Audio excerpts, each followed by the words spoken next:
Hello students, a very warm welcome. In this video we guys are going to discuss about a very specific exam which is known as Comet K. Comet K की in-depth analysis देखते हैं जो शायद आपको कहीं ना मिले, वो मैथ ऑन गो पे तो मिलेगी ही मिलेगी। तो आइए बात करते हैं Comet K, डिटेल्ड एनालिसिस बात करें कौन से चैप्टर, क्या वेटेज, पैटर्न, सब कुछ।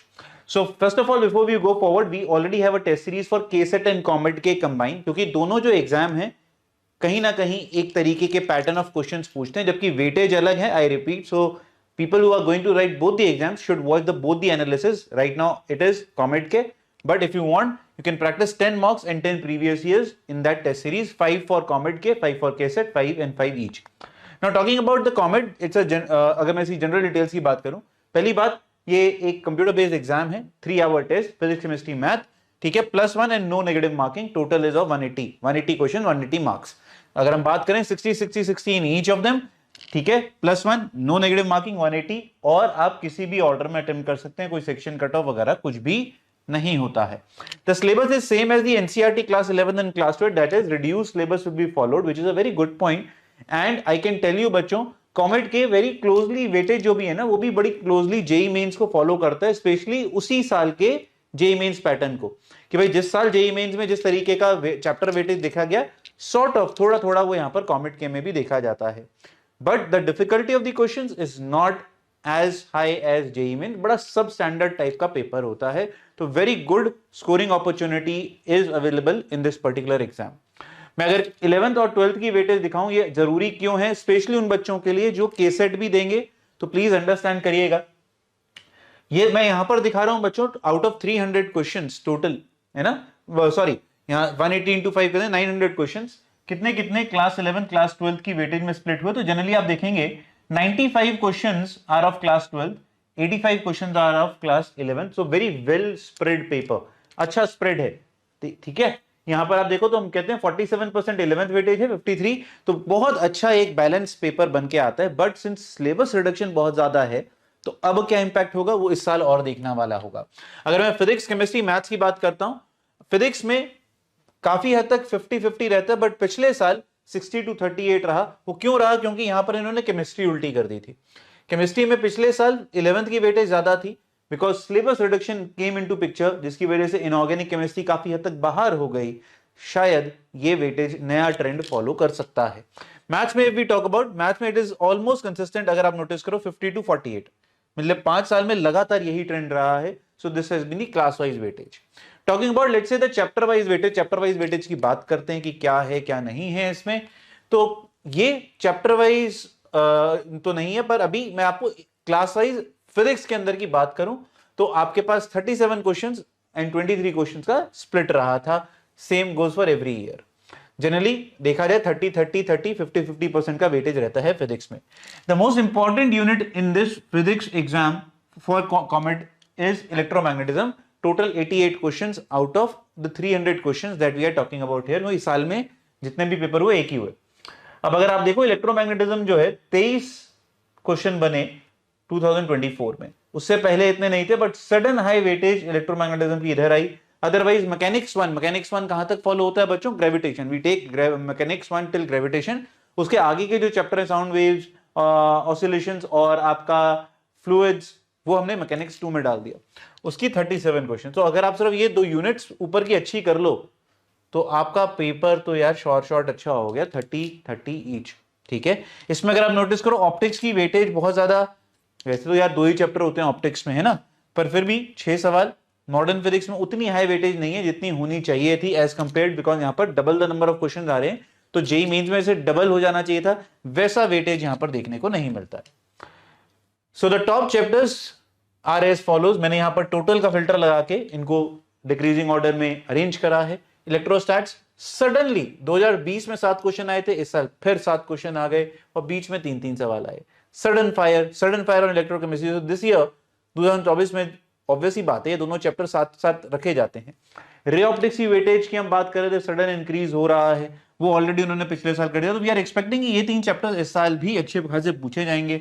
ग्रेविटेशन देखो हर साल पूछा जाता है, जेईई मेंस में यहां भी पूछा है, तो मैं कह रहा था ना आपको, there is a lot of symmetry with JEE Mains for this exam. आपको वो चैप्टर्स ही दिखेंगे टॉप पे जो जेईई मेंस में भी टॉप पे पूछे जा रहे हैं। सारा आप चैप्टर का लिस्ट देख सकते हो। अच्छी बात यह है कई चैप्टर रोटेशन है, 2 सवाल आया, पर टोटल ज्यादा नहीं आता। Work by energy, nuclear physics ये ज्यादा नहीं आ रहे हैं, बट जब मैं केसेट की बात करूंगा तो ये सारा का सारा सिनेरियो चेंज हो जाएगा। केमिस्ट्री की अगर हम लोग बात करें, केमिस्ट्री की वेटेज कैसी रही सर, तो केमिस्ट्री में इसी साल हुआ कि 11th की वेटेज ज्यादा आई, अदरवाइज हमेशा 35-25 ऑन एन एवरेज स्प्लिट रहता था। बट आपको एक चीज देखनी पड़ेगी बच्चों, यहां पर पेपर में फिजिकल केमिस्ट्री ज्यादा पूछी जाती है, और हर बार पिछले 5 साल में the top most unit is physical chemistry. तो ये याद रखिएगा, ये थोड़ा सा डिविएशन है जेईई मेंस से, because that is where some more time is taken in solving a physical chemistry question. But क्या डिफिकल्टी अच्छी होती है? उतनी नहीं जितनी जेईई मेन की, उससे काफी हद तक नीचे रहेगी। तो स्ट्रेट फॉरवर्ड क्वेश्चन होंगे, सिंपल प्रैक्टिस करी होगी तो आराम से बन जाएगा। बिकम द टाइम गेम है ना, टाइम गेम ज्यादा है। ठीक है, तो 131 question in physical, 99 in organic, and in organic में 70, जो कि देखा जाए मेरे को लगता है इस साल ये 10 ही हो जाएंगे, और 50 क्वेश्चन आपके 28 और 22 में स्प्लिट होके इस साल पेपर बनना चाहिए। Talking about the chapters that were asked, again decreasing order. Chemistry में देखो स्प्लिट ज्यादा हुआ, ठीक है ना, 3-3 ऐसे आए। जीओसी पिछले साल अगर आपको याद हो भर भर के आया था जेईई मेंस में, इन्होंने भी वही ट्रेंड फॉलो करा, देख रहे हो। उससे पिछले साल कोऑर्डिनेशन बहुत अच्छा आया था पेपर में 2023 में जेईई मेंस में, उन्होंने भी वही ट्रेंड फॉलो करा। बॉन्डिंग ये पूछते हैं, और कंसिस्टेंट लेवल पे बॉन्डिंग पूछते हैं, कंसिस्टेंट लेवल पे जीओसी पूछते हैं। आप अगर ये देखेंगे टॉप के 3-4-5 चैप्टर्स जो हैं यहाँ पर, वो काफी हद तक पूछे ही जाते हैं, यू कांट स्किप देम। अब यार बायोमोलिक्यूल है, ये अब डाइसी हो गया है ना, कि क्या करें या ना करें सिलेबस के हिसाब से। केमिस्ट्री न्यूट्रल हट गया, स्टेट्स ऑफ मैटर हट गया, ठीक है, ऐसे बहुत सारे पी ब्लॉक और पॉलीमर और मेटलर्जी ये हटे पड़े हैं, हाइड्रोजन हटा पड़ा है ना। तो इस तरीके के जो चैप्टर्स हैं, सॉलिड स्टेट हट गए, तो इनसे वेटेज यार ऑब्वियस ही बात है एक पर्टिकुलर चैप्टर पे ज्यादा फिक्सेट हो जाएगी। तो एक्सपेक्ट करें केमिस्ट्री में चेंजेस इस साल भी देखने को मिलेंगे। आइए मैथ्स की वेटेज की बात करते हैं कि मैथ्स में कौन कौन से चैप्टर्स ज्यादा प्रोमिनेंटली पूछे जाते हैं। फिर से अगर मैं यूनिट लेवल पे बात करता हूं, algebra is the most prominent unit with 120 questions out of 300 in the last 5 years. फिर आती है कैलकुलस जो अच्छे खासे मार्जिन पे है, देखो 85, और उसके बाद की यूनिट देखो सडन ड्रॉप। तो अगर मैं इन दोनों यूनिट्स को कंबाइन कर दूं तो आप नोटिस करो 2/3 ऑफ द पेपर बनता है, विच आइडियली देखा जाए 2/3 ऑफ द मैथ्स भी होता है। अलजेब्रा और कैलकुलस 2/3 ऑफ द मैथ बनी जाती है। और जो छोटे यूनिट्स हैं, फॉर एग्जांपल कोऑर्डिनेट ज्योमेट्री, एक देखा जाए अच्छी यूनिट है, बड़ी यूनिट है, 5 चैप्टर्स हैं पूरे पूरे, पर ये यहां पूछते नहीं है, ये यहां पूछते नहीं, कोई ट्रेंड रिकॉर्ड नहीं है बहुत बड़ा। तो अगर आप अलजेब्रा और कैलकुलस में स्ट्रांग हैं, you are good at COMEDK के, दैट्स द स्टेटमेंट। देखा जाए प्रोबेबिलिटी इनका फेवरेट टॉपिक है। प्रोबेबिलिटी लगातार भर भर के पिछले 4 साल में आया है, फिर बायनोमियल आया है। सर्कल एक ऐसा टॉपिक है आउट ऑफ द ब्लू जो सिर्फ पूरा का पूरा कोऑर्डिनेट ज्योमेट्री, सिर्फ सर्कल पूछ डालते हैं ये लोग। आप नोटिस करो कोऑर्डिनेट ज्योमेट्री में टोटल 8 सवाल आए, उसमें से 4 सवाल किसके आ गए, स्ट्रेट लाइन, और 4 आ गए आपके सर्कल के। तो अगर आपको करना भी है कोऑर्डिनेट ज्योमेट्री, बस ये 2 चैप्टर कर लो, ellipse, parabola, parabola ellipse hyperbola छोड़ सकते हैं अगर आपको वहां पर टेंशन फील होती है। तो ये आपके बस यहां पर एक डिविएशन ही हो जाती है। वेक्टर 3D हमारे जेईई मेन में बहुत इंपॉर्टेंट होता है, वहां 25 क्वेश्चन होते हैं, तब वो 3 सवाल पूछ लेते हैं या 2 सवाल पूछ लेते हैं। यहां तो इनके पास 60 क्वेश्चन की अपॉर्चुनिटी है, ये उतना ज्यादा हाई नहीं पूछते हैं।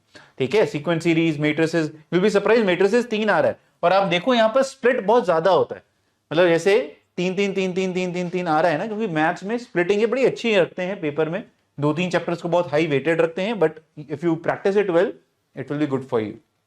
ठीक है, नीचे देखो, नीचे वाले चैप्टर्स जैसे differentiation, inverse, ellipse, determinants, area, parabola, hyperbola, ये पूछ ही नहीं रहे हैं। तो मोस्ट सरप्राइजिंग एलिमेंट है कि डेफिनेट इंटीग्रेशन को बहुत ज्यादा नहीं पूछ रहे हैं, जबकि एक बहुत इंपॉर्टेंट चैप्टर है, बड़ा चैप्टर है जिसमें बहुत मेहनत लगती है।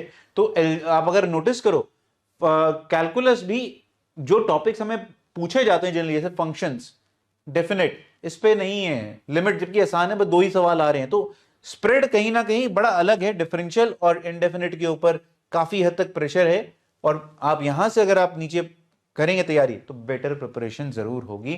तो आई एम एक्सपेक्टिंग कि आप इस ऑर्डर को देख के ही पढ़ाई जरूर करें, नहीं तो मैथ्स में कहीं ना कहीं आप किसी और ऑर्डर में पढ़ाई कर डालोगे। ठीक है, top chapters that contributed almost around 50% इन 2024, जानना चाहते हो आ जाओ। फिजिक्स तो सिर्फ 6 चैप्टर में ही 30 क्वेश्चन बन गए थे। कौन कौन से? Electrostatics, current, electricity, ray optics, thermal, magnetic effect of current, alternating current, जो कि देखा जाए जेई मेंस के हिसाब से भी बड़े इंपॉर्टेंट है। So if you are working for JEE Mains, physics तो आपकी यहां पर भी सॉर्ट आउट हो गई। फिर अगर हम केमिस्ट्री की बात करते हैं और मैथ्स की बात करें, there were 7 chapters which made 30 questions. GOC, redox, bonding, mole concept, coordination, thermodynamics, structure of atom.